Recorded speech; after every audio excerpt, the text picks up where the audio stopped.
case you guys would want to see here on my channel. And quite surprisingly, to me anyway, Maura Murray won. Now, I don't know if that's just because you guys want to hear my opinion on the case, because there's no way you haven't heard of it, and there's no way you don't know all the details about this case, but I would gladly go over them with you again, and then discuss my theories in this case. And, you know, I know the details of this case, and I started researching it, and I was like, no, this is, and we'll talk about that, no, this is what I think happened. And this morning, as I'm brushing my teeth, doing my boo-boo hair here, I call it the floop-a-loop, as I was doing my hair, I was like, well, maybe that's not what happened, because I really want to do a video where Shauna and I sit down, I tell you about a case, and then he and I kind of brainstorm over it. We really did that with the, and tell me, really, if you'd be interested in seeing this, because I will do it. We did that with the Ray Rivera case, where we watched the Unsolved Mysteries on Netflix, and then we bounced it back and forth, and it was really kind of neat to do that with a person, because I'm always like, no, I think this is what happened, and he was completely like, no, this is what happened.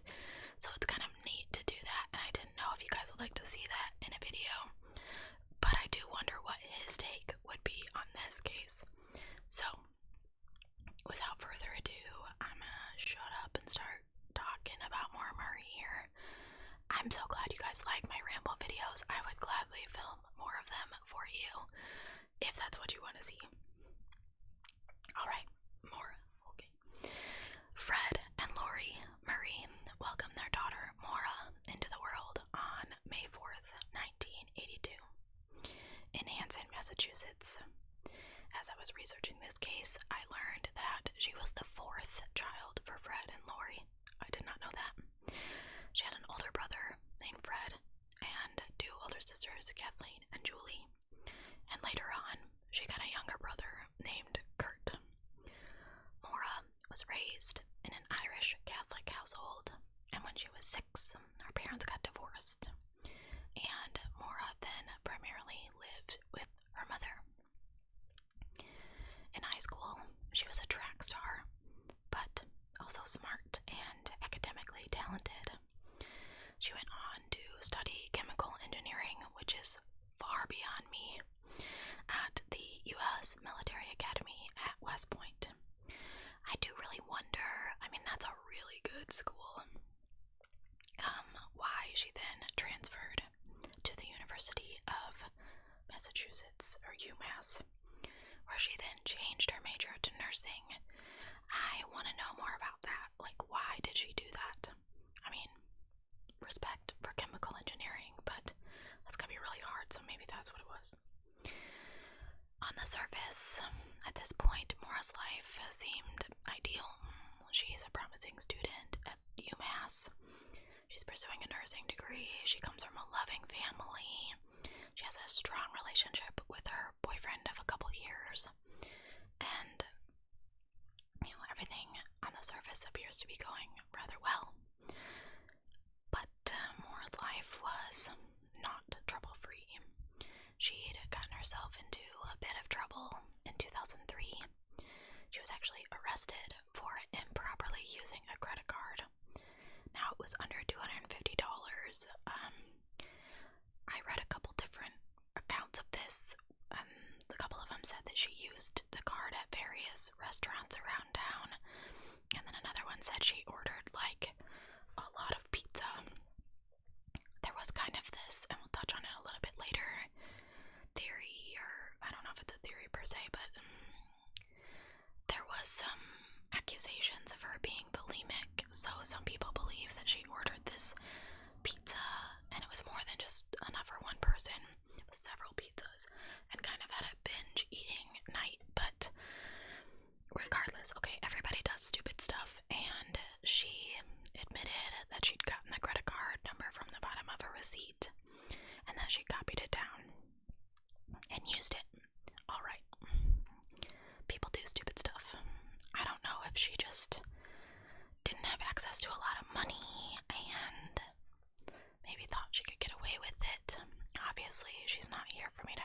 questions, but this charge was dismissed due to her good behavior, so wasn't really following her around in any bad sort of way.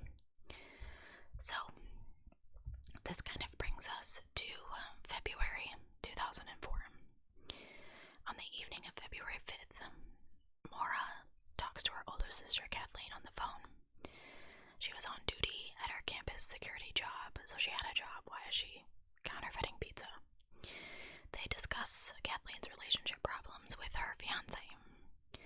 Around 10:30 p.m., while still on her shift, Maura apparently just breaks down in this crying fit, and her supervisor comes to her desk and Maura is just completely zoned out. The shift supervisor says that she was like unresponsive, which to me is like, okay, if she's unresponsive, call an ambulance. You know, maybe it wasn't that serious, but she was just so distraught that she just couldn't get it together. The supervisor escorts Maura back to her dorm room around 1:20 in the morning. When she was asked what was wrong, Maura could only say the words, "My sister."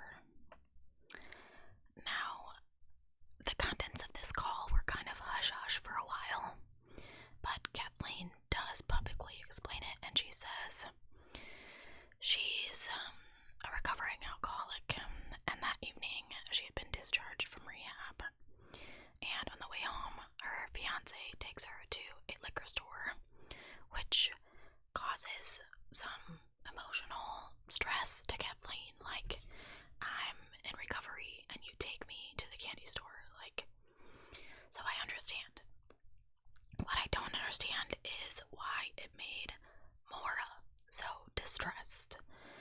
I mean, some distress, yes, but unresponsively distressed? No.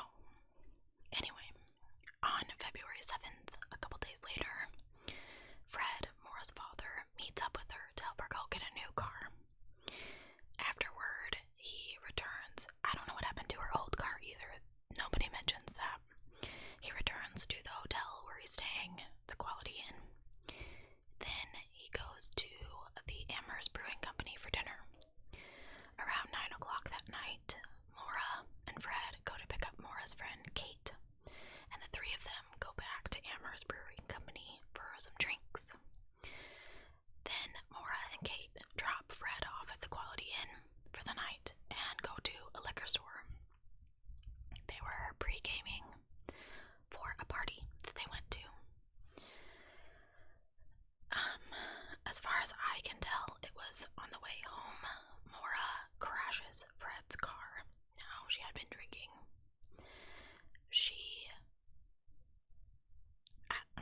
I don't know, she went around a corner and hit some sand and skidded. She said that she hadn't had anything to drink in a while, but she was never given a breathalyzer or a ticket. So I don't really know. Now, Maura may have believed that these encounters with the law may have tarnished her record, thus threatening her dreams of becoming a nurse. I don't know why she would think that. The charges were dropped and they didn't breathalyze you, so some people say that these reasonings, this brush with the law, and the fact that she thought she couldn't become a nurse would be why Maura disappeared of her own violation. Alright, this theory seems pretty extreme, and Fred doesn't buy it. There's no ticket. There was no reason for Maura to believe that this was the end of the line.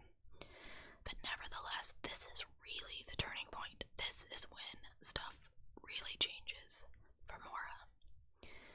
In the early hours of February 9th, Maura researches and prints out a MapQuest direction to 2 different locations. One that leads to the Berkshires, and another one that leads to Burlington, Vermont. Throughout the day, she's making several phone calls to vacation rentals in the Northeast, inquiring about availability.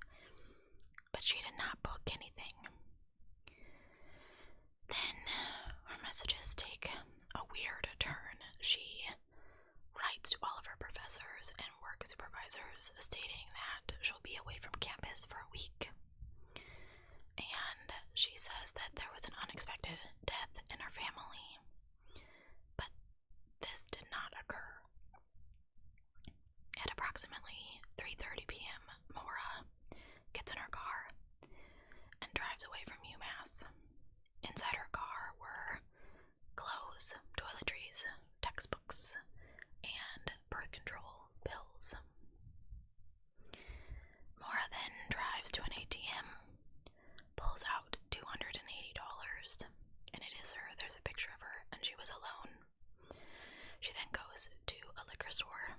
She spends $40 on Bailey's, Kahlua, vodka, and a box of Franzia red wine, which is a lot of alcohol to me. I mean, maybe not if you're a college kid that's partying a lot, but a lot of stuff. Additionally, she stops at the Amherst DMV to pick up the insurance paperwork for her father's car, which was damaged in the crash. She places a call to her own voicemail at 4:37 p.m. Then she gets in her car and leaves, driving northward and leaving Massachusetts. Sometime after 7 p.m., a Woodsville, New Hampshire resident hears a loud thump outside her house. Through her window, as she looks out, she can see a car up against the snowbank on Route 112. The car pointed west on the eastbound side of the road. She telephoned the sheriff's department at 7:27 to report the accident. According to the 911 log, the woman claimed to have seen a man smoking a cigarette inside the car. However, later on she says she had not seen a man or a person smoking, but rather what appeared to be a red light glowing from inside the car, potentially from a cell phone. I don't really know many cell phones that have a glowing red light, but okay. At the same time, another neighbor sees the car, as well as someone walking around the car, and she witnesses a third neighbor pull up alongside the car. That neighbor was a school bus driver returning home. He noticed the young woman was not bleeding or visibly injured, but cold and shivering. He offers her a phone for help, and she asks him not to call the police. In fact, several reports say she pleaded with him not to call the police. She assured him she had already called AAA, even though AAA has no record of such a call.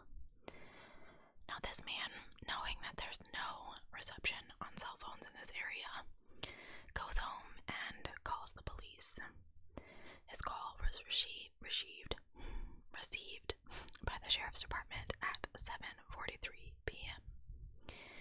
He was unable to see Maura's car while he made the call, but he did notice several other cars pass by on the road before the police arrived. Another local resident driving home from work claims she passed the scene at 7:37, saw a police SUV parked face to face with Maura's car because it was facing the wrong direction. She pulled over briefly but did not see anyone inside or outside of these cars and decides to continue home. Her claim contradicts the official police log, though, which has the police arriving 9 minutes later. So, at 7:46, the police officer arrives at the scene. No one was inside or around the car. The car had impacted the tree on the driver's side, severely damaging the left headlight and pushing the car's radiator into the van, rendering it inoperable. The windshield was cracked on the driver's side and both airbags had deployed. The car itself was locked. Inside and outside the car, he discovered red stains that looked to be red wine.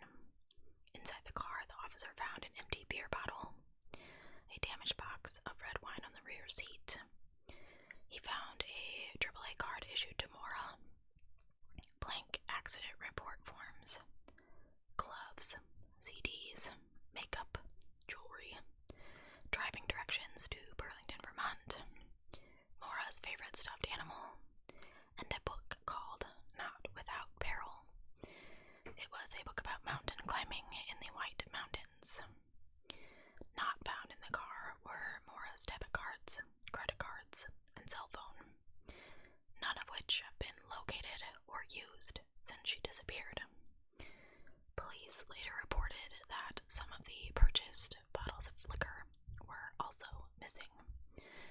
So, for me, y'all, she took her purse and the alcohol and tromped off into the snow. No, she didn't. Sorry.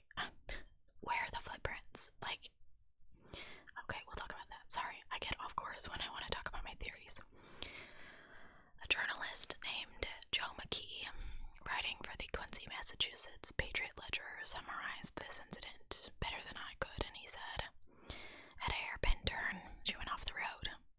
Her car hit a tree. At that point, a person came along driving a bus. He asked her if she needed help, and she refused. 10 minutes later, the police show up, and Maura Murray was gone." The following day, at 12:21 p.m., why did it take so long? The police issued a BOLO, or a be on the lookout, for Maura. A voicemail was left on Fred Murray's phone, answering machine, at 3:20 p.m., stating that Maura's car had been found abandoned. Fred was working out of state and he did not get this call. At 5 p.m., Maura's older sister contacted her father to tell him of the situation. He then contacted the Havermill police and was told that if Maura was not reported safe by the following morning, they would start a search. So they waited like a day and a half. At 5:17 p.m., Maura was first referred to as missing by the police. 24 hours after the discovery of the abandoned car, they finally declared her missing. Sorry, my stomach is making such weird noises. This is when authorities discover Maura had packed up her dorm, placing on top of one of the packed boxes was a typed letter. Get it together. To her boyfriend, detailing the problems that she found with their relationship. So,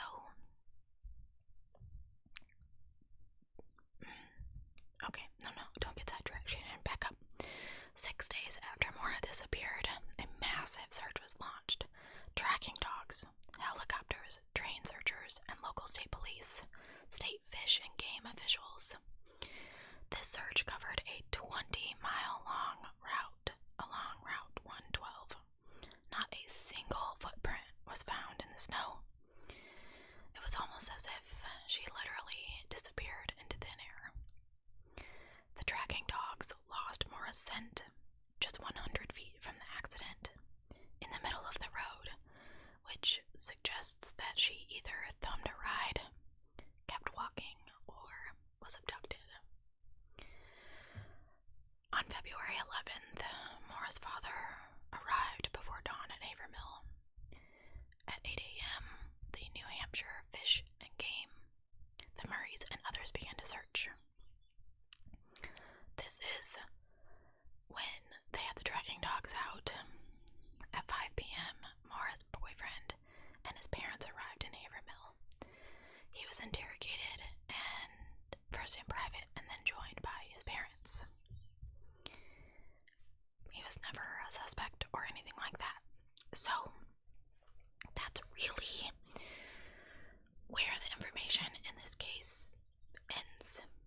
I did read that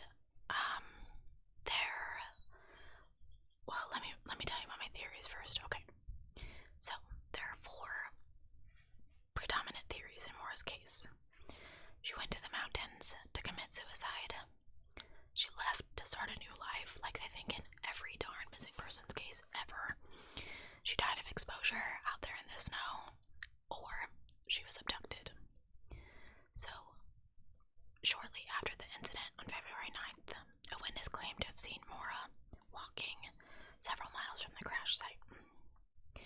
Most people believe that she was just picked up by an opportunistic murderer, but that theory is only based on the fact that the search dogs lost her scent in the middle of the dang road. Some people think that Maura was stunned by this crash and she ran into the woods to avoid law enforcement, became disoriented, got lost, and died from the elements. After all, it was her second car accident in 2 days, so maybe she had a concussion. Other people believe she was contemplating suicide and that the car accident only solidified her resolve. But whatever happened to Maura, it seemed like she wanted to get as far away from the crash site as possible, as quickly as possible. On February 2019, the 15th anniversary of Maura's disappearance, Fred announced a potential lead in her case.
quickly after the bus driver came across her wrecked car.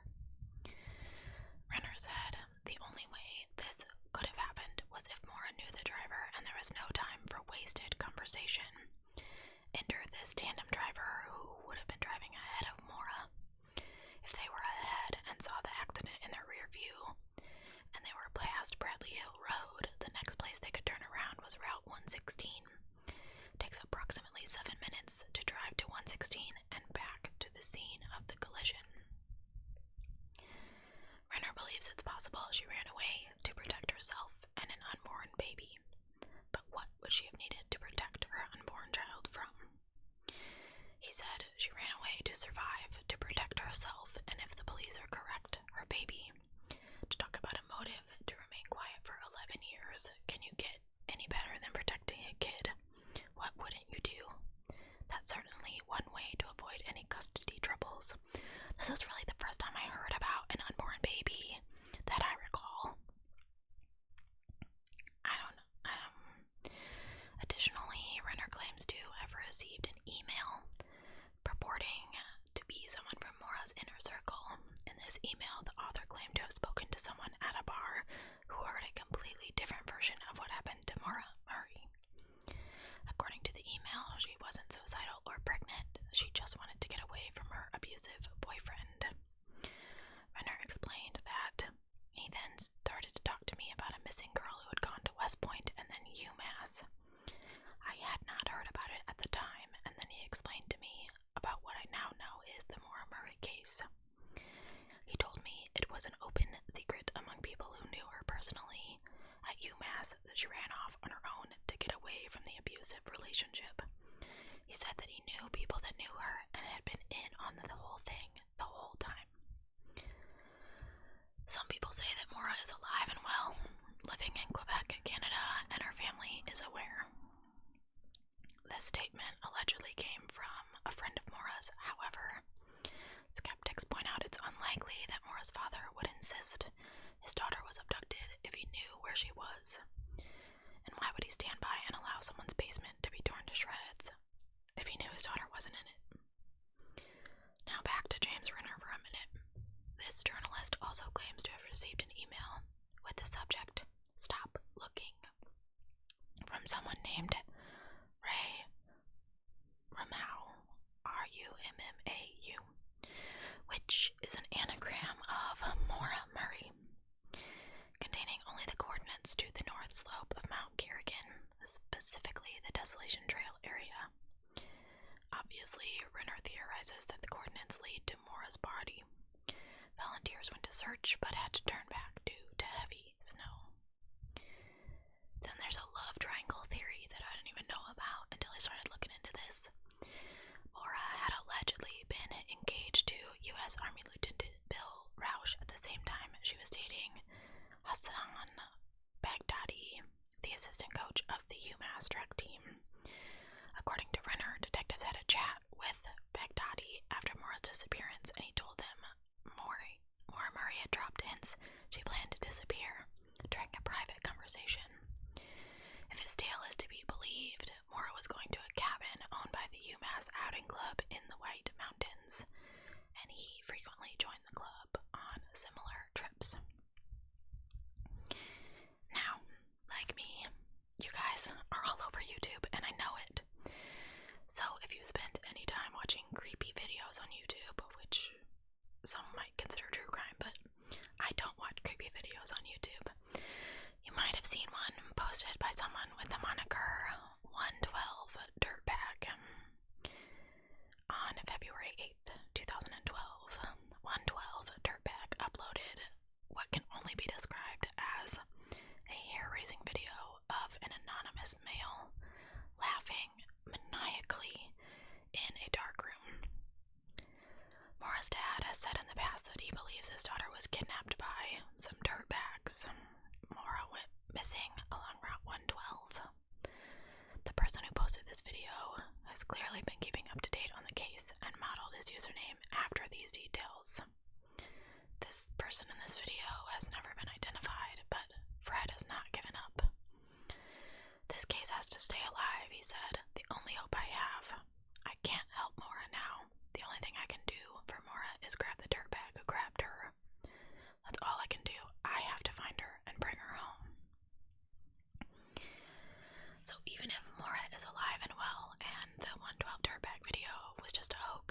still pretty disturbing because some creep thought it would be funny to torment Maura's family and friends. It's been 17 years since Maura was last seen alive, and unlike many others who have gone missing, there's a solid chance that she walked away deliberately and is out there somewhere leading a new life that she created. If she was abducted, there's still hope. We've all heard the stories of abduction victims found years later. I mean, look at the women freed from Ariel Castro's house in J.C. Dugard. As in every missing persons case, someone knows something. The question is, are they being silent to protect the new life that Maura has built for herself? Or are they being silent because they've done something wrong and they are protecting themselves? So, here's what I think. Before I started researching this video, I thought foul play, 100% foul play. And then I remembered she packed up her dorm room. She took the art off the walls. She typed that letter. That to me is really like, okay, let's theorize for a second that she just wasn't going to come back to UMass but never intended to go missing. I don't know. I don't know. For a long time, I would have told you that some opportunist picked her up on the side of the road, told her they would take her somewhere to a phone or whatever. Oh, I really have to get a better chair, y'all. I know you're sick of me complaining about it.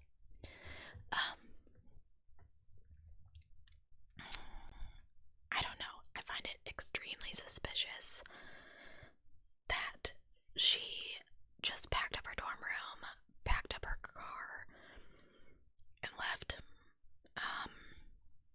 Now, when you're going on a vacation, you don't pack up your dorm room and leave. I would love to see the contents of the letter that she wrote to her boyfriend. The love triangle thing doesn't make any sense to me, because none of those were the boyfriend. I don't know. It's just, people don't know what happened, and they're really just grasping at straws, trying to figure out exactly what they think happened. I don't think that she committed suicide. I think she had some stuff going on. She clearly didn't have anyone to confide in, or somebody would have come forward and said, this is what she was so distraught about. Somebody would have by now. Even if it was her bestie, I would, if my bestie went missing, I would come forward and be like, yo, she was mad at her boyfriend or whatever. And yes, I really do use the term yo in real life. I'm stuck way back in another generation. I also use bro. Yeah. I don't think she wandered into the woods and died from exposure. Someone would have found her by now. Was she disoriented from a crash? Sure, of course she was. I mean, I get kind of, like, when you're in, like, a near-miss accident, and your pulse rate shoots up, and you're like, okay, like, that is enough to kind of throw you off kilter. So she, like, spun out. She was facing the complete opposite direction of what she was going, supposedly. We don't know. We weren't there. So it was enough to spin around and then hit a tree. Of course she was disoriented. I'm a little confused as to why they found the red wine inside and outside of the car. The box was still in the car, so it's not like she got it out to take it with her. Now maybe she got it out to take other stuff with her, like maybe it was on top of her suitcase. So she picked it up, set it on the snow, got whatever was underneath it, and took it with her, and then put it back in the car because she was like, I'm not carrying a box of wine because I'm gonna look like a giant alcoholic. The empty beer bottle, some people have said, oh, well, the cigarette was a man that was with her that we don't know about, and he was drinking the beer. That empty beer bottle could have been from prior to this occasion. Not very much prior because it was a fairly new car, but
we found her, she's so-and-so, you know, you don't have to say where she is.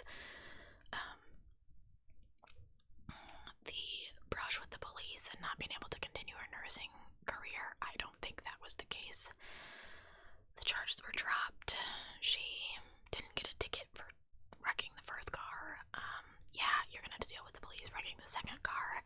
Yeah, you got a lot of alcohol in there, but unless you were like chugging the Kahlua as you drove, it's not an issue. I'm curious to know which of the bottles of liquor were missing. Was she drinking them while she drove? Did she chuck them out the window? Were they on the side of a road somewhere? People do that. It's very dangerous. Maybe that's why she slid on the snow, because she wasn't fully within her capabilities. I don't know, guys. I am really curious to hear what you think about this case. Other than I know I'm going around and around. Other than the suspiciousness of her packing up her bedroom, I'm 100% behind foul play. And even then, I think foul play of some sort was involved. Maybe she didn't have the intention to go back to UMass, and that's why she packed everything up. But I don't think she intended